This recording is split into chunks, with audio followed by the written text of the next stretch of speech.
नमस्कार दोस्तों, स्वागत है आप सबका हमारे इस चैनल पे। आज जो है हम लोग बात करेंगे 12 दिसंबर 2017 को जो पेपर हुआ था, सेकंड शिफ्ट का कंप्यूटर का नहीं सॉरी पटवारी का जो पेपर हुआ था कंप्यूटर सब्जेक्ट से रिलेटेड जितने भी क्वेश्चन आए थे टोटल 20 उनके बारे में हम लोग डिस्कस करेंगे। उनका जो भी आंसर होगा उनको देखेंगे और जिन जो भी क्वेश्चंस इस प्रकार के हैं जिनको सॉफ्टवेयर के थ्रू समझने की आवश्यकता होगी तो मैं लाइव एक्सप्लेनेशन उसका जो भी होगा सॉफ्टवेयर में या मैं आपको दिखा के कराऊँगा, ठीक है? चलिए टाइम वेस्ट नहीं करते हुए पहले क्वेश्चन की ओर अपन बढ़ते हैं। 8 बिट से कितनी बाइनरी संख्याएं निर्मित की जा सकती हैं? बिट वही होता है जिसको आप समझ रहे हैं 0 1। कंप्यूटर की जो भाषा होती है बाइनरी भाषा इसको को बोलते हैं 0 1, ठीक है। तो 8 बिट जो रहेगा उससे आप कितनी संख्याएं निर्मित कर सकते हैं ये क्वेश्चन पूछा गया है। ऑप्शन है आपके लिए 64 या फिर 16 या फिर 128 या फिर 256 यानी 256 से कौन सा ऑप्शन आपको करेक्ट लग रहा है बताइए। इसका जो पहला ही ऑप्शन है सॉरी इसका जो करेक्ट ऑप्शन होगा आपका डी ऑप्शन होगा, यानी कि 256 256 संख्याएं बनाई जा सकती हैं 8 बिट का इस्तेमाल करके। 8 बिट क्या है? ये मेमोरी की एक यूनिट है। जैसे कि एक 8 बिट जो है आपका मेमोरी की यूनिट है। जब 8 बिट मिलके बनता है आपका एक बाइट और उसी प्रकार से जब वो 1024 बाइट हो जाती है ये 1024 बाइट, तो इसको बोलते हैं क्या अपन 1 किलो बाइट। इसी प्रकार से मेमोरी बढ़ती जाती है KB MB GB TB इस प्रकार से। तो ये जो है 8 बिट भी एक यूनिट मतलब आप समझ सकते हैं कि एक यूनिट ही है मेमोरी को मेजर करने की। तो 8 बिट अगर मेमोरी है आपकी उसमें उस मतलब 8 बिट के थ्रू इस्तेमाल करके आपका कितनी संख्याएं बनाई जा सकती हैं? तो टोटल 256 संख्याएं बनाई जा सकती हैं, ध्यान रखिए। नेक्स्ट क्वेश्चन की ओर अपन बढ़ते हैं। डॉट डॉट एक कंप्यूटर लैंग्वेज नहीं है, अर्थात इसमें से इन ऑप्शन में से कौन सी एक ऐसा ऑप्शन है जिस जो कंप्यूटर की लैंग्वेज कंप्यूटर भाषा नहीं है? ऑप्शन है आपकी C++, लोटस, बेसिक या फिर जावा। प्रीवियस वीडियोज में ये क्वेश्चन इस तरह का मतलब ऑलरेडी पूछा जा चुका है। इसका जो करेक्ट ऑप्शन होगा ये लोटस। लोटस कोई भाषा नहीं है, कंप्यूटर की प्रोग्रामिंग भाषा इस तरह की नहीं है, जबकि सी ये मतलब एक सी होती है और C++, बेसिक, जावा ये सब कंप्यूटर की भाषाएं हैं, लैंग्वेज हैं। नेक्स्ट क्वेश्चन की ओर अपन बढ़ते हैं। MS एक्सेल 2007 में डॉट डॉट मैथ फंक्शन का उदाहरण है, एक उदाहरण है। पॉइंट ये पूछना चाहता है, इसको थोड़ा समझने वाला क्वेश्चन है, इसको थोड़ा ध्यान देके देखिए। MS एक्सेल 2007 में इसमें से इन ऑप्शंस में से कौन सा ऐसा मैथ फंक्शन है का उदाहरण है?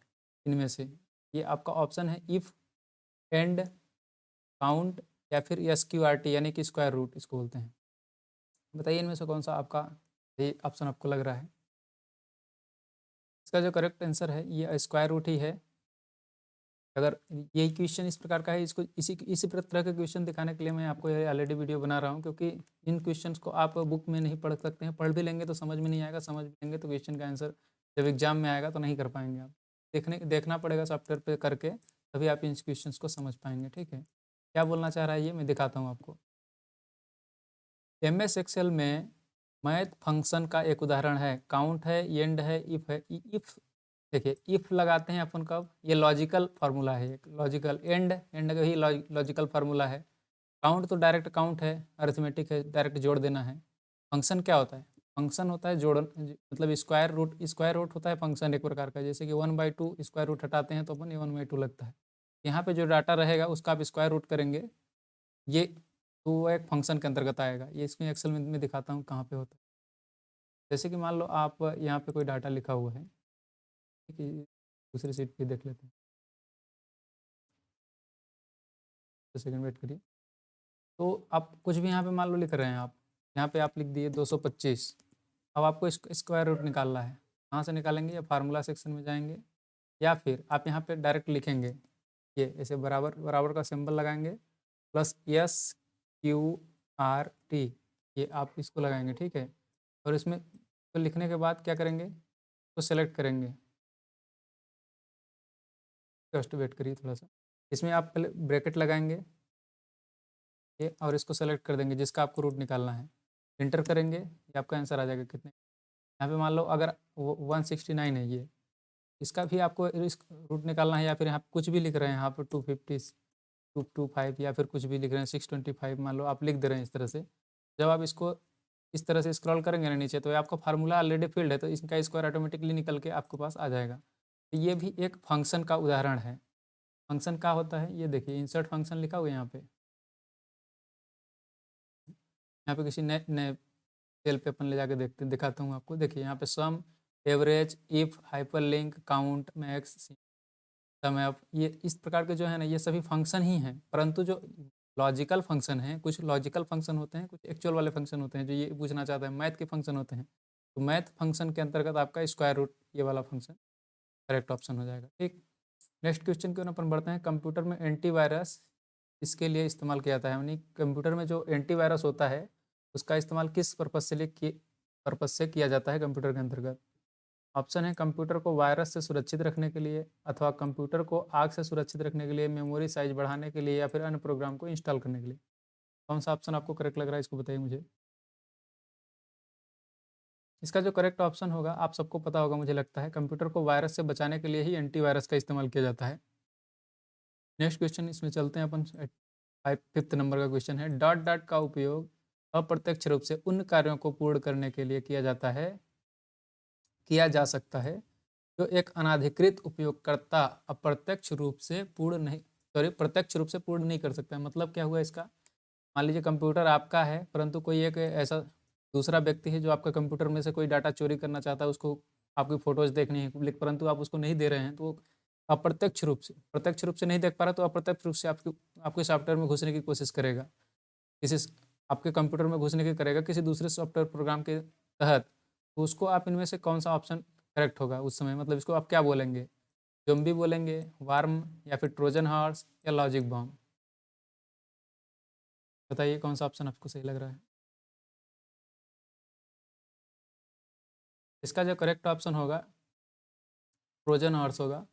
ये ट्रोजन हॉर्स क्या होता है, तो ट्रोजन हॉर्स कुछ इस प्रकार के सॉफ्टवेयर होते हैं जो कि आपको दिखाएंगे तो मतलब यूजफुल सॉफ्टवेयर हैं। जैसे वीडियो एडिटिंग हो गया, कोई गेमिंग का एप्लीकेशन हो गया, जो कि मान लीजिए अनऑथराइज्ड होता है। कुछ कुछ ऐसे एप्लीकेशन रहते हैं, मान लीजिए कोई ऐसा एप्लीकेशन है जिसको आप डायरेक्ट क्रोम पे सर्च करके डाउनलोड कर ले रहे हैं, थर्ड पार्टी एप्लीकेशन से, प्ले स्टोर से वेरीफाइड वगैरह नहीं है, तो उनमें क्या होता है, इस चीज़ का खतरा ज़्यादा रहता है कि उसमें गलत प्रोग्राम आपके फीड कर लिए गए हैं। अब जब काम, ये मान लो वीडियो गेम, आप वहाँ पे वीडियो गेम का आपने एक सॉफ्टवेयर डाउनलोड कर लिया, तो वो आपका यहाँ पे तो वीडियो गेम चल रहा है, लेकिन वो बैकग्राउंड में कुछ इस तरह के आपसे डाटा आपका चुराएगा, पीछे बैकग्राउंड में चलता रहेगा, और आपके डाटा चुरा के आपको जो जिसने उसको बनाया हुआ ना, जिस सॉफ्टवेयर को, उस सॉफ्टवेयर को जिसने बनाया हुआ है, वहाँ पे उस डाटा को आपका भेजता रहेगा। ठीक है, तो ये आपका इसमें नुकसान हो जाएगा। यही कहना चाहता है। तो ट्रोजन हॉर्स इस प्रकार का होता है। ये ट्रोजन हॉर्स, वार्म, लॉजिक बम, ये सभी मैंने आपको ऑलरेडी बताया हुआ है। ये सब मालवेयर या समझिए, या फिर एक वायरस का ही एक उदाहरण है। वार्म क्या होता है, वार्म भी इसी तरह का एक सॉफ्टवेयर है, मतलब वायरस ही है, जो क्या करता है कि अपनी खुद की बहुत सारी कॉपी बना लेता है। अगर मान लीजिए आपके सॉफ्टवेयर में एक सॉफ्टवेयर पहुंच गया ना, वार्म, तो बहुत सारे अपने वायरस की तरह ही है। मतलब ये रियल लाइम वाला, ये जो होता है जैविक वायरस, इसको भी समझ सकते हैं। उसी तरह से ये वृद्धि करता रहता है, और आपकी मेमोरी फुल कर देगा इसी तरह से, खंडित हो के, मतलब और बहुत ज़्यादा बन के इस तरह से, तो आपके सिस्टम को भी स्लो कर देता है। और लॉजिक बम क्या होता है, लॉजिक बम भी इसी तरह का एक वायरस है, मतलब डिफरेंट टाइप का वायरस है, जो कि क्या होता है कि इसको मान लो कोई कंपनी बना दी लॉजिक बॉम्ब, तो पहले ये आपको पता नहीं चलेगा, आपके सिस्टम में रहेगा। तो जब ये स्पेसिफाइड डेट रहेगा इसका, ये फिक्स कर दिया जाता है कंपनी के थ्रू, कंपनी या फिर जो भी अनऑथराइज्ड पर्सन है उनके थ्रू, तो ये साल भर, 5 महीने, 2 महीने, 4 महीने बाद जब फैल जाएंगे, तो सभी के कंप्यूटर में एक साथ एक्टिवेट होंगे, और सभी के कंप्यूटर को डिस्ट्रॉय कर देंगे, या फिर सभी कंप्यूटर का जो भी डाटा उठा के कंपनी के सेंटर में भेज देंगे। तो ये लॉजिक बम होते हैं। लॉजिक बम इसको इसलिए बोलते हैं, टाइम बम से समझ सकते हैं इसको, टाइम बम भी बोल सकते हैं, क्योंकि एक निश्चित टाइम पे ही ये जाके एक्टिवेट होते हैं। नेक्स्ट क्वेश्चन है, रिसाइकल बिन क्या है। रिसाइकल बिन फाइल डिलीट करने के लिए एक सॉफ्टवेयर है। टेम फाइल्स के लिए एक डिफ़ॉल्ट फोल्डर है। डाउनलोड्स के लिए एक डिफ़ॉल्ट फोल्डर है, या अथवा डिलीट की गई फाइल्स के लिए एक अस्थायी स्टोरेज है। बताइए इनमें से कौन सा ऑप्शन आपको करेक्ट लग रहा है। मुझे लगता है ज़्यादातर लोगों का इसका आंसर पता होगा। ऑप्शन नंबर डी इसका करेक्ट ऑप्शन है। डिलीट की गई फाइल्स को लिए एक अस्थायी स्टोरेज है, मतलब जो आप फाइल डिलीट कर देते हैं उसको स्टोर करके अपने जगह में रखता है। दिखाता हूँ मैं आपको, सिस्टम में जनरली सभी का रहता है, और आपके में आजकल तो एंड्रॉइड फ़ोन में भी आता है। जैसे ये इस रिसाइकल भी नहीं, यहाँ पे देख रहे हैं, तो ये जो डाटा यहाँ पे देखिए, यहाँ ये रिसाइकल बिन है, तो ये जो डाटा मैंने डिलीट करके रखा है ना, कुछ दिनों तक इसमें स्टोर रहेंगे। जब समय उसका पूरा हो जाएगा तो ऑटोमेटिकली यहाँ से हट जाएगा। ये रिसाइकल बिन का काम होता है। नेक्स्ट क्वेश्चन की ओर अपन बढ़ते हैं। एमएस एक्सेल में निम्न में से कौन सा शब्द संकेतिका, संकेतिका मतलब लीजेंड, अंग्रेजी में समझिए, संकेतिका तो ऐसे नहीं समझ पाएंगे, लीजेंड्स से संबंधित है। लीजेंड्स क्या होता है, इसको आपको बताना, कहने का मतलब। पहला ऑप्शन है क्लिप आर्ट, वुड आर्ट, या ऑपरेटर, या फिर चार्ट। एमएस एक्सेल में लीजेंड क्या होता है, पूछने का पॉइंट सरल शब्दों में इतना ही है। अगर आप इसको समझ रहे हैं तो बताइए, तो ऑप्शन आपको करेक्ट लग रहा है। इसका जो करेक्ट ऑप्शन होगा चार्ट होगा। अगर आपने ये जिस प्रकार से एक्सेल में मैं आपको पढ़ा रहा हूँ, ये एक्सेल और वर्ड इस तरह से अच्छे से नहीं पढ़े होंगे तो इस क्वेश्चन का आंसर नहीं कर पा रहे होंगे, मुझे ऐसा लगता है। तो इसको जो है वीडियो को प्रॉपर अच्छे से देखिए और समझने की कोशिश करिए। मैंने ऑलरेडी इस तरह की टोटल अभी तक 7 वीडियो बना चुका हूँ। अगर आपने उन सभी वीडियोज़ को नहीं देखा है तो लिंक डिस्क्रिप्शन में मैंने दे रखी है, अच्छे से देख लीजिएगा, आप डेफिनेटली इस तरह के क्वेश्चन का आंसर कर पाएंगे। चलिए मैं आपको दिखाता हूँ पहले इसको क्या कहना चाह रहा है। एमएस एक्सेल में लीजेंड्स किसको बोलते हैं, तो लीजेंड जो है ना, देखिए मैंने यहाँ पे चार्ट प्रिपेयर किया था आपको इसी को दिखाने के लिए, अभी जस्ट कुछ समय पहले ही प्रिपेयर किया हूँ। तो यहाँ पे ये जो लिखा हुआ है, जैसे कि ये जो डाटा यहाँ पे देख रहे हैं, ये फाइल जो है, जो मैंने यहाँ डाटा लिखा हुआ है इतना सारा, इसी का जो है ग्राफिकल रिप्रेजेंटेशन है ये चार्ट। तो इसमें क्या होता है कि ये जैसे कि ये टारगेट हो गया, सेल है और इंसेंटिव है। इन तीनों को जो यहाँ पे दिखाया गया है, ये देखिए टारगेट, सेल और इंसेंटिव, तो इसको बोलते हैं अपन लीजेंड। अगर इसको ऊपर हाइड करना है तो यहाँ पे जाएंगे, देखिए ये यहाँ पे लीजेंड का ऑप्शन है ना, इसको करेंगे तो ये हट जाएगा, हट गया, वापस आ गया। एक सेकेंड, शायद स्लो चल रहा है सॉफ्टवेयर, थोड़ा सा सॉफ्टवेयर में कभी कोई प्रॉब्लम हो जाती है मेरे। देखिए ये लेफ्ट में आ गया है, अभी राइट साइड में आ गया है, इसमें भी ये रहता है यहाँ पे, टॉप कर सकते हैं, बॉटम पे भी कर सकते हैं, लेफ्ट में भी कर सकते हैं। तो अभी ये जनरली बॉटम में अपन रखते हैं, यहाँ पे राइट ऊपर भी कर सकते हैं अपन टॉप में, अच्छा दिखने के लिए। यहाँ इनको बोलते हैं अपन लेजेंड्स, समझ गए। चलिए नेक्स्ट क्वेश्चन की ओर अपन बढ़ते हैं। एक डॉक्यूमेंट में वो सेक्शन जो टॉप और बॉटम मार्जिन पर दिखते हैं निम्न कहलाते हैं। मतलब डॉक्यूमेंट का आपका फाइल है, उसमें जो है टॉप मतलब ये आपका इस तरह से पेज रहता है, उसमें ऊपर का ये वाला भाग और ये नीचे वाला भाग, जो मार्जिन यहाँ पे जगह छोड़ा रहता है, इसमें बीच में आपका लिखा हुआ है जो अभी लिख रहे हैं आप, टाइप कर रहे हैं, तो ये जो जगह छुटा हुआ है और ये जो जगह छुटा हुआ है, उन दोनों जगह को क्या बोलते हैं, ये क्वेश्चन पूछ रहा है आपसे। ऑप्शन है स्क्रॉल बार, हेडर एवं footer, quick access tool bar एवं स्टेटस बार, रूलर और टेक्स्ट बार। बताइए कौन सा ऑप्शन आपको करेक्ट लग रहा है। इसका जो करेक्ट ऑप्शन है हेडर एवं फुटर है। ऑलरेडी वीडियो में, प्रीवियस वीडियोज़ में इसको बहुत अच्छे से आपको एक्सप्लेन करके दिखा चुका हूँ मैं, फिर भी दोबारा से दिखा देता हूँ थोड़ा शॉर्ट में। देखिए इनको बोलते हैं अपन मार्जिन, जो यहाँ से डिस्टेंस बचा हुआ है इधर और इधर बचा हुआ है, ऊपर में भी यहाँ पर डिस्टेंस खाली जगह छुड़ा हुआ है लिखने के बाद, इधर भी है, तो इनको बोलते हैं अपन मार्जिन। और अगर यहाँ पे इसको बैक स्पेस टैब का थ्रू यहाँ पे जो इस तरह का डिस्टेंस देते हैं अपन, देखिए इस तरह से, तो इसको बोलते हैं अपन इंडेंटेशन, समझ पा रहे हैं। और हेडर और फुटर क्या होता है, ये आप जनरली ये होम इंसर्ट टैब में आप जब जाएंगे, इंसर्ट मार्ज रिबन टैब के अंतर्गत इंसर्ट में जब जाएंगे आप, तो यहाँ पे देखिए हेडर और फुटर का ऑप्शन आपको दिख रहा होगा, हेडर है, ये फुटर है। ठीक, तो हेडर क्या होता है, देखिए जैसे आप चैप्टर का जो नाम लिखते हैं कहीं पे भी या कुछ भी, तो यहाँ पे मान लीजिए आपको कुछ लिखना है तरह से, तो यहाँ पे लिखेंगे, जो आप एक पेज पे लिख रहे हैं आप इसको, तो हर पेज पे जाके आपका लिख रहा है, ठीक ना। ये इसका मतलब ये नहीं कि बस इस पेज पे हो रहा है, ये सभी पेजों पे ऑटोमेटिक होगा। देखिए मैं लिख के दिखाता हूँ आपको, जैसे मैंने एक पेज पे लिखा, अब इसमें डबल क्लिक करेंगे, ये आपका हेडर में चला गया। अब हेडर में क्या है, ये इस पेज पे हो गया, इस पेज पे भी ऑटोमेटिक आ गया। इसी तरह से ये फुटर होता है, फुटर मतलब नीचे, अच्छे से बता चुका हूँ, फिर भी दोबारा से रिपीट कर दे रहा हूँ, तो इसलिए शॉर्ट में समझिए। इसमें आप जनरली पेज नंबर वगैरह लिखते हैं इस तरह से, यहाँ पे इस तरह से सेलेक्ट कर सकते हैं आप। यहाँ आप सेलेक्ट कर दिए हैं तो ये पहले पे आएगा, तो दूसरे पे भी, थर्ड पे भी आएगा, इस तरह से आता जाएगा। आप जिसमें भी करना चाहते हैं कर सकते हैं, ठीक रॉन्गली इसमें हो गया, उस पर ज़्यादा ध्यान मत दीजिए, ठीक है। तो हेडर और फुटर का मतलब पॉइंट समझिए आप, जो बोलना चाह रहा हूँ मैं। हेडर मतलब ऊपर, जो ऊपर रहेगा उसको बोलते हैं अपन हेडर, और जो नीचे रहेगा उसको बोलेंगे फुटर। फुट मतलब नीचे, हेड मतलब ऊपर, इतना समझिए पेज के। नेक्स्ट क्वेश्चन की ओर अपन बढ़ते हैं। इंटरनेट एक्सप्लोरर एक है, इंटरनेट एक्सप्लोरर क्या है, कंपनी है, इंटरनेट है, वेब ब्राउज़र है, अथवा एक सर्च इंजन है। इनमें से कौन सा ऑप्शन आपको सही लग रहा है, बताइए मुझे। इसका जो करेक्ट ऑप्शन है एक सर्च इंजन है, सॉरी एक सर्च इंजन नहीं है, ये एक वेब ब्राउज़र है। जैसे एक वेब ब्राउज़र होता है आपका गूगल का क्रोम होता है, गूगल का क्रोम होता है, उसी प्रकार से एक ये भी एक सॉफ्टवेयर है, जैसे ओपेरा मिनी होता है उसी तरह से। पहले ज़माने में ओपेरा मिनी यूज़ करते होंगे तो आपको याद होगा। उसी प्रकार से एक वेब ब्राउज़र है, जैसे मोजिला फायरफॉक्स हो गया, आपका गूगल का क्रोम हो गया, उसी तरह से ये माइक्रोसॉफ्ट जो पहले आता था उसके अंतर्गत एक्सप्लोरर रहता था। तो ये भी एक इंटरनेट वेब ब्राउज़र है। नेक्स्ट क्वेश्चन की ओर अपन बढ़ते हैं। इनमें से क्या एक आउटपुट डिवाइस है?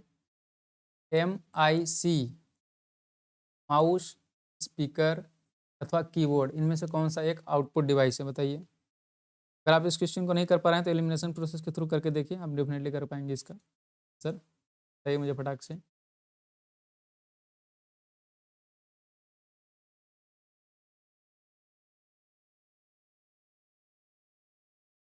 बन गया। देखिए माउस क्या है? माउस भी इनपुट डिवाइस है, इनपुट कर रहा हूँ मैं इसमें। स्पीकर ही एक आउटपुट डिवाइस आपको सिंगल दिख रहा है, इसके थ्रू आप आवाज़ को आउटपुट निकलता है आवाज़ का।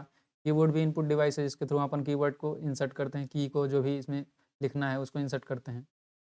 इसको एलिमिनेशन के प्रोसेस के थ्रू आसानी से कर सकते हैं, सिंपल सा क्वेश्चन था। MS एक्सेल 2007 में आप संख्याओं की सीरीज जोड़ने के लिए किस बटन का किस बटन पर क्लिक करोगे? सिंपल सा ही क्वेश्चन है ये भी, मतलब इस तरह से जो मैंने अभी एक्सेल शीट दिखाई थी, मान लो 1 5 10 इस तरह से 1 4 5 कुछ भी आपको लिखा है, तो इन सबको जोड़ना है आपको एक जगह।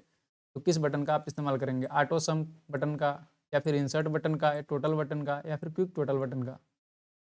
तो ये कौन सा ऑप्शन को करेक्ट लग रहा है? इसका सही जवाब जो है ऑटो सम है। इसको अगर आपको नहीं पता है तो इसको शॉर्ट में याद रख सकते हैं। सम मतलब होता है जोड़ना, SUM, सम मतलब जोड़ना, समेशन। तो ये ऑटो सम जो होता है ये जोड़ने के लिए काम में आता है। दिखाते हैं आपको एक्सेल में कहाँ पे रहता है। जैसे कि मान लीजिए ये आपका लिखा हुआ है, ये 45 42 70 80 20, ठीक है। इन सबको मेरे को जोड़ के इसमें लिखना है। तो या तो आप इसमें जाएंगे इंसर्ट टाइप में अंदर, तो यहाँ पे आपको मिल जाएगा, कहाँ पे, रुक जाइए एक सेकेंड। होम टाइप के अंतर्गत यहाँ पे मिलेगा ऑटो सम। इसको आप सेलेक्ट करेंगे तो ये ऊपर से सब जोड़ देगा ऑटोमेटिक, ये समझ जाता है कि क्या आप करना चाहते हैं। तो इंटर मारेंगे तो ये सब जोड़ देगा, ठीक है। 256 इन सब का योग हो गया। और इसमें अगर आप अलग तरह से करना चाहते हैं तो शिफ्ट के साथ, सॉरी, इसमें पहले बराबर क्लिक करेंगे, फिर इसमें सम लिखेंगे आप, SUM इतना ही लिखेंगे तो हो जाएगा। बाकी उसमें आपको ब्रैकेट ओपन कर लगाना है, और चाहें तो इसमें फाइल सेलेक्ट कर देंगे, ऐसे इस तरह से पूरा आप इसको सेलेक्ट कर देंगे कर्सर के थ्रू, फिर इंटर करेंगे, ये आपका जोड़ हो जाएगा, इसका सबका रेड जोड़ है, ठीक है। ये इसको रेंज बोलते हैं अपन, E2 से E6। मैंने इसको आपको अच्छे से बता चुका हूँ ऑलरेडी, बार बार बता रहा हूँ। E2 से E6 मतलब ये E और ये 2, यहाँ से देखिए इधर E है आपका कॉलम नंबर, 2 है आपका रो नंबर। E2 इस तरह से दिखाया जाता है, इसको नेम बॉक्स बोलते हैं यहाँ पे, सॉरी इनको बोलते हैं अपन नेम बॉक्स, या फिर नेम बॉक्स ही बोलते हैं। जैसा कि ये अभी जिसमें मैं रखा हूँ तो C9 है, इसको याद रखिए। इस तरह से दिखाया जाता है कि पहले इसको लिखा जाता है कॉलम को, फिर उसके बाद दिखाया जाता है रो को, तो C9 इस तरह से बहुत बार क्वेश्चन पूछा जा चुका है, प्रीवियस वीडियो में अच्छे से एक्सप्लेन कर चुका हूँ। MS वर्ड 2007 में पेज लेआउट मेनू में निम्न में से कौन सी कमांड उपलब्ध नहीं होती है? MS वर्ड के अंतर्गत पेज लेआउट मेनू में कौन सी कमांड उपलब्ध नहीं रहती है, ये पूछ रहा है आपसे। या जूम कमांड उपलब्ध नहीं रहती है, या फिर page background, paragraph, page setup, इनमें से कौन सा ऑप्शन उपलब्ध नहीं रहता है? आप इस चीज़ को आप बताइए, बुक्स अगर आप पढ़ रहे हैं, सिर्फ बुक से पढ़ते जा रहे हैं तो कैसे कर पाएंगे इस क्वेश्चन? बुक से बहुत कम क्वेश्चन आ रहे हैं, सिर्फ प्रैक्टिकल नॉलेज आपका देखा जाएगा। प्रीवियस वीडियोज में के एक्सपीरियंस पे मैं बता रहा हूँ आपको, प्रैक्टिकल नॉलेज ही देखा जाएगा। आपका वर्ड और एक्सेल पे अगर आप काम नहीं किए रहेंगे, या इस तरह से जिस तरह से मैं वीडियो बता रहा हूँ अच्छे से नहीं समझ रहेंगे, तो डेफिनेटली एग्जाम में आंसर नहीं कर पाएंगे। देखिए इसका जो वर्ड है, बट घबराने की ज़रूरत नहीं है, मैं आपके साथ हूँ। मैं आपको पूरा इसका पूरा प्रीवियस ईयर का पेपर लगा के दे रहा हूँ। पूरी वीडियोज़ को अच्छे से देखिए और चैनल को सब्सक्राइब कर लीजिए, ताकि मुझे मोटिवेशन मिले और मुझे पता भी चले कि लोग मेरे वीडियोज़ को कितना देख रहे हैं और पसंद कर रहे हैं कि नहीं कर रहे हैं। और जो भी आप मुझ में कुछ कमियाँ पाते हैं तो उसको कमेंट बॉक्स में लिखें, ताकि मैं इसमें सुधार कर सकूँ, ठीक है। ज़्यादा बातें नहीं करेंगे, मैं इसको दिखाता हूँ आपको क्या बोलना चाह रहा है। देखिए यहाँ पे जब आप पेज लेआउट जाएंगे MS वर्ड में, देखिए यहाँ पे लिखा हुआ है लेआउट। लेआउट के अंतर्गत जाएंगे तो आपको देखिए पेज सेटअप का ऑप्शन मिल रहा है। इसको बोलते हैं टूल बॉक्स, इसको बोलते हैं रिबन बार या फिर मेनू बार, इसको बोलते हैं अपन टाइटल बार, सबसे ऊपर जो दिख रहा है ये यहाँ से इस तरह से।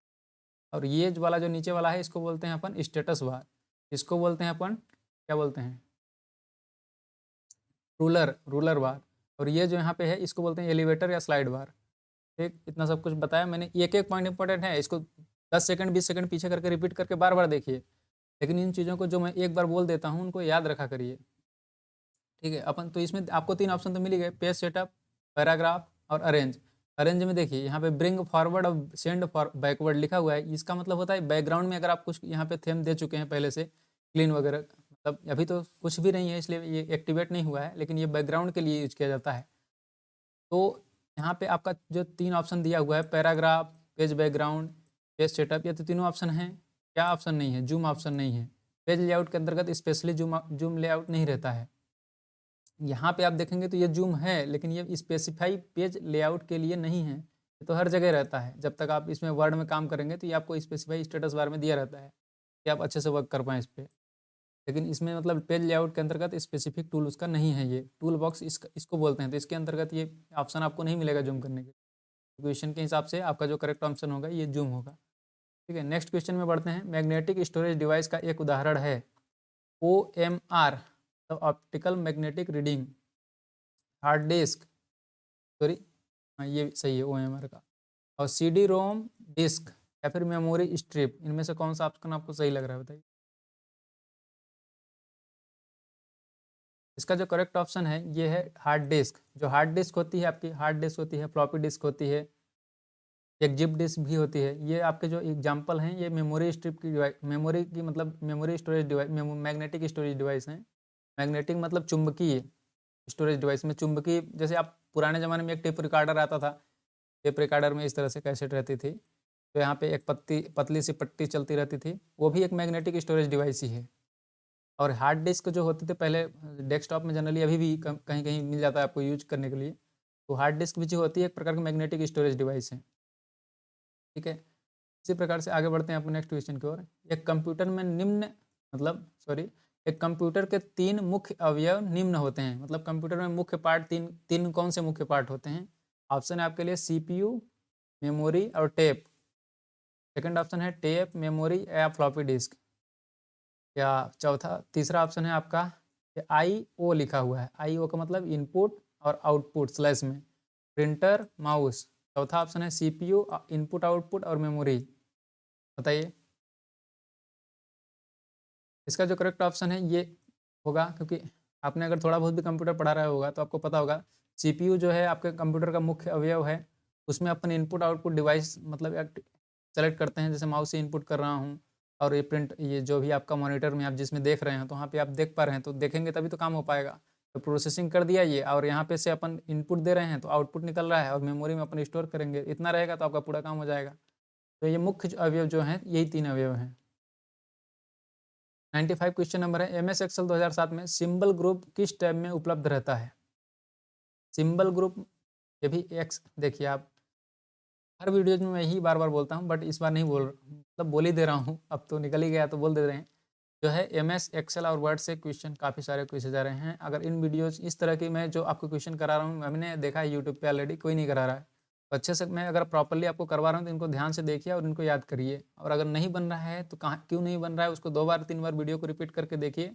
अगर इन सारी 14 वीडियोज हैं, लगभग मैं 14 वीडियोज के आसपास बना रहा हूँ, इन सारी 14 वीडियोज को आप देख लेते हैं तो कंप्यूटर को आपको कहीं से भी अलग से पढ़ने की जरूरत नहीं पड़ेगी, इस चीज़ की गारंटी मैं ले सकता हूँ। क्वेश्चन आपको इन्हीं में से अलग तरह से, जो मैं मुंह से बोल रहा हूँ उनमें से भी क्वेश्चन फ्रेम करके ही देखने को मिलेगा, ध्यान देख लीजिएगा आप। MS एक्सेल 2007 में सिंबल ग्रुप किस टाइप में उपलब्ध होता है? इंसर्ट फिर लिंक जाएंगे, या फिर इंसर्ट में फिर टेक्स्ट में जाएंगे, इंसर्ट फिर टैबलेट में जाएंगे, इंसर्ट कमांड, मतलब इंसर्ट जो आपका रिबन में मेनू बार होता है उसमें आपका इंसर्ट कमांड होता है। इंसर्ट के अंतर्गत फिर टूल बॉक्स जो होगा टेबल में जाएंगे, या फिर इंसर्ट के बाद इलस्ट्रेशन में जाएंगे। इसमें कौन सा ऑप्शन आपको करेक्ट लग रहा है ये बताइए मुझे। इसका जो करेक्ट ऑप्शन दिया हुआ है इंसर्ट प्लस टेक्स्ट दिया है व्यापम ने, ठीक है। बट इसमें मैं आपको दिखाता हूँ क्या कहना चाह रहा है ये। जैसे कि आप इंसर्ट में जाएंगे एक्सेल में, तो ये देखिए यहाँ पे टेक्स्ट ऑप्शन है, यहाँ पे कमांड लाइन फिल्टर, ये टूल बॉक्स बोलते हैं, इनको टूल बॉक्स बोलते हैं अपन, इसको रिबन बार या फिर मेनू बार बोलते हैं, इसको टाइटल बार मैंने बताया आपको। तो यहाँ पे टेक्स्ट बार के अंतर्गत टेक्स्ट का स्टाइल मिलता है, सिंबल बार के अंतर्गत सिंबल मिलते हैं, इस तरह के बहुत सारे सिंबल्स होते हैं। पाई हो गया, डॉलर हो गया, इस तरह के रुपीज़ का सिंबल हो गया, इस तरह के सिंबल से आपको इस्तेमाल करना है, सिंबल बार के अंतर्गत जाना है। बट यहाँ पे टेक्स्ट बार शायद पहले मेरे को लगता है विंडोज़ 7 के अंतर्गत यहाँ पे टेक्स्ट बार के अंदर ही इन दोनों को कंबाइन किया गया होगा, बट ये 2011 वाला वर्जन है, इसमें शायद अपडेट होके ये अलग-अलग कर दिया गया है, ठीक है? तो इसको ध्यान दीजिए, इसको याद रख लीजिए। इंसर्ट फिर टेक्स्ट में जाएँगे तो आप इसको सिंबल ग्रुप देखने को मिलेगा, सिंबल। नेक्स्ट क्वेश्चन की ओर अपन बढ़ते हैं। एमएस एक्सेल 2007 में ये सेम क्वेश्चन है, रिपीट हो गया है। नेक्स्ट क्वेश्चन है वीजीए का वी, जी और ए का फुल फॉर्म क्या है? Video graphics array, double R Y होता है, या फिर visual graphic adapter, virtual graphic access, या फिर वोलाटाइल ग्राफिक्स एडाप्टर। वीडियो अगर आपको स्लो लगती है तो इसको यूट्यूब पे स्पीड में करने का ऑप्शन दिया रहता है, तो बढ़ा के स्पीड में सुन लीजिएगा, लेकिन इसको 1-2 बार देखना ही पड़ेगा आपको अच्छे से। वीडियो पॉज करके जहाँ पे समझ नहीं आता वहाँ पे अच्छे से समझ लीजिएगा, ठीक है? क्योंकि जो भी मैं बोल रहा हूँ काफ़ी इंपॉर्टेंट चीज़ें बता रहा हूँ मैं आपको। वीजीए का पूर्ण रूप है वीडियो ग्राफिक्स एरे, ये वीजीए का फुल फॉर्म होता है। निम्न में से कौन सा एक ईमेल सिस्टम नहीं है? इनमें से कौन सा एक ईमेल का सिस्टम नहीं है मेल करने के लिए? www.google.com, www.hotmail.com, www.outlook.com या फिर www.yahoomail.com। इनमें से कौन सा ईमेल का सिस्टम नहीं है? बताइए। ऑप्शन तो दिए हुए हैं और बहुत लोग इसमें कंफ्यूज भी होंगे, मुझे पता है, इसलिए मैं इसका आंसर जल्दी नहीं बता रहा हूँ। आप सोच के बताइए मुझे इसका आंसर क्या होगा। इसका जो करेक्ट ऑप्शन है ये गूगल है, www.google.com। ये जो है सर्च इंजन है, ये मेल इसमें नहीं करते हैं। मेल करने के लिए जीमेल होता है, गूगल के द्वारा बनाया गया है। ये आपका जो है ये सर्च इंजन है, और ये जो हॉटमेल है ये आपका ईमेलिंग मेलिंग के लिए इस्तेमाल किया जाता है, या और याहू मेल भी मेल के लिए इस्तेमाल किया जाता है, आउटलुक भी मेल के लिए इस्तेमाल किया जाता है। आउटलुक कहीं जाने की ज़रूरत नहीं है, देखिए यहाँ पे दिया हुआ है आउटलुक। मैंने इसको जो सेकंड वीडियो थी या फर्स्ट वीडियो में मैंने आपको मेल करके भी दिखाया था, और 6 वीडियो में मेल मेल जीमेल करके दिखाया था। यहाँ पे जाएंगे जब आउटलुक में, देखिए यहाँ पे आउटलुक है ना, ये आपके ईमेल एड्रेस डालेंगे यहाँ पे, तो जिसको भेजना चाहते हैं उसका, जिसको भेजना चाहते हैं सब्जेक्ट लिखेंगे, पूरी चीज़ें अटैचमेंट करके यहाँ से सेंड कर सकते हैं आप। ये आउटलुक भी जो है मेलिंग के लिए इस्तेमाल किया जाता है। निम्नलिखित में से किसमें सबसे ज़्यादा संचय किया जाता है? संचय मतलब स्टोरेज क्षमता। किसकी स्टोरेज क्षमता सबसे ज़्यादा है? ये भी बार-बार क्वेश्चन रिपीट हो रहा है। मेमोरी से क्वेश्चन एक ना एक पूछता ही है। यूनिट से या तो फिर यूनिट से एक क्वेश्चन हर हर पेपर में है, जितने भी हुए हैं अभी तक। और सिर्फ पटवारी में नहीं, मैंने ऑलरेडी आपको बताया था, एक डिफरेंट पेपर लेके बनाया था आपको, जो कि कंप्यूटर ऑपरेटर स्टेनोग्राफर का था। उसमें भी इस तरह के सेम क्वेश्चन पैटर्न है। आप बताइए अगर उस प्रकार के क्वेश्चन भी आप चाहते हैं, उनके भी क्वेश्चन, तो मैं उसके भी सॉल्व करवा दूंगा इस पे, या फिर जो भी आपका सजेशन है कमेंट बॉक्स में लिख के बताइएगा। और चैनल को सब्सक्राइब कर लीजिएगा इस तरह के मोस्ट इंपॉर्टेंट वीडियोस देखने के लिए। पहला ऑप्शन है मेगाबाइट, गीगाबाइट, टेराबाइट या फिर किलोबाइट। इसको बोलते हैं केबी, ये है जीबी, एमबी, इसको बोलते हैं टीबी। अब तो आपको बन गया होगा मुझे लगता है। करेक्ट ऑप्शन टेराबाइट होगा। केबी को अपन लिखते हैं 2 की पावर 10, जीबी को लिखते हैं 2 की पावर 20, इसको 2 की पावर 30 और इसको 2 की पावर 40। ऑलरेडी मैं वीडियोज में बता चुका हूँ, इनको ध्यान से रिव्यू करके दोबारा से वीडियो देख लीजिएगा, काफ़ी लंबी वीडियो बन जाती हैं, इसलिए इसको थोड़ा छोटा करने की कोशिश करते हैं अपन। एमएस एक्सेल का उपयोग निम्न में से निम्न के लिए उपयोग किया जाता है। एमएस एक्सेल का उपयोग निम्न के लिए किया जाता है। एक्सेल का उपयोग किस लिए किया जाता है, ये क्वेश्चन है। इस डॉक्यूमेंट्स के लिए, प्रस्तुतिकरण के लिए, सेंडिंग मैसेज के लिए, या फिर स्प्रेडशीट के लिए? सही कौन सा ऑप्शन आपको करेक्ट लग रहा है? स्प्रेडशीट्स के लिए एमएस एक्सेल का इस्तेमाल किया जाता है। डॉक्यूमेंट के लिए वर्ड का इस्तेमाल किया जाता है, वर्ड। और प्रस्तुतिकरण यानी प्रेजेंटेशन के लिए प्रेजेंटेशन पावर पॉइंट का इस्तेमाल किया जाता है। ये तीनों ही सॉफ्टवेयर जो हैं, इस एक्सेल और वर्ड और पावर पॉइंट, ये तीनों ही जो आपके छोटे एप्लीकेशन हैं, मतलब सॉफ्टवेयर हैं, तो ये आपके माइक्रोसॉफ्ट ऑफिस के अंतर्गत आते हैं। और आउटलुक भी इसी के अंतर्गत आ जाता है, माइक्रोसॉफ्ट ऑफिस के अंदर। लेकिन सेंडिंग मैसेज जो है, ये मैसेज सेंडिंग है, सीधा सा टेक्स्ट मैसेज जो आप किसी को सेंड करते हैं, उसके लिए अलग से ऑप्शन दे दिया है, इस पर ध्यान नहीं देना है आपको। का जो करेक्ट ऑप्शन हो जाएगा स्प्रेडशीट हो जाएगा। स्प्रेडशीट किसको बोलते हैं अपन? ये जो शीट है ना, देखिए यहाँ पे लिखा हुआ शीट 1, शीट 2, शीट 3, इस तरह से इसी को बोलते हैं अपन शीट। जो आप जिस पे काम करते हैं एक्सेल के अंदर जिस फाइल पे आप काम करते हैं, ये जो आपको एरिया मिलता है इसी को बोलते हैं शीट। और इसको जब आप सेट करते हैं, सेव कर लेते हैं, तो ये आपका शीट निकल जाती है बाहर, प्रिंट आउट हो जाता है। निम्नलिखित में से कौन सी शॉर्टकट की सेलेक्ट किए गए टेक्स्ट को अंडरलाइन करने के लिए इस्तेमाल की जाती है? इसको भी 4 से 5 बार मैं बता चुका हूँ आपको। कंट्रोल यू का इस्तेमाल होता है अंडरलाइन करने के लिए। अंडरलाइन के लिए अंडरलाइन इसे लिखिए, और कंट्रोल यू पहला लेटर ही कंट्रोल यू होता है। ठीक है, देखिए दिखाते हैं किस तरह से, दोबारा से दिखा देते हैं आपको। देखिए ये यहाँ पे जैसे कि आपको कुछ लिखा हुआ है, तो इसको आपको अंडरलाइन करना है। इतना सेलेक्ट कर चुके हैं इसको, तो आप इसको अंडरलाइन करना है तो कंट्रोल यू करेंगे, या तो यहाँ पे देखिए, यहाँ पे होम टाइप के अंतर्गत ये टूल बॉक्स जो है, फ़ॉन्ट टूल बॉक्स में ये यू बना हुआ है, तो इसके अंदर जब ऐसे टाइप करेंगे आप, सेलेक्ट करेंगे उसको, तो ये नीचे अंडरलाइन आ जाएगा। इसको हटाना है तो कंट्रोल यू करेंगे। कंट्रोल यू आप कीबोर्ड से कर सकते हैं, या फिर वहाँ पे जाके दोबारा से आप टैप कर सकते हैं इस पे ले जाके। कंट्रोल यू बता चुका हूँ आपको। देखिए मैं कुछ शॉर्टकट की आपको फिर से बता देता हूँ थोड़ी सी।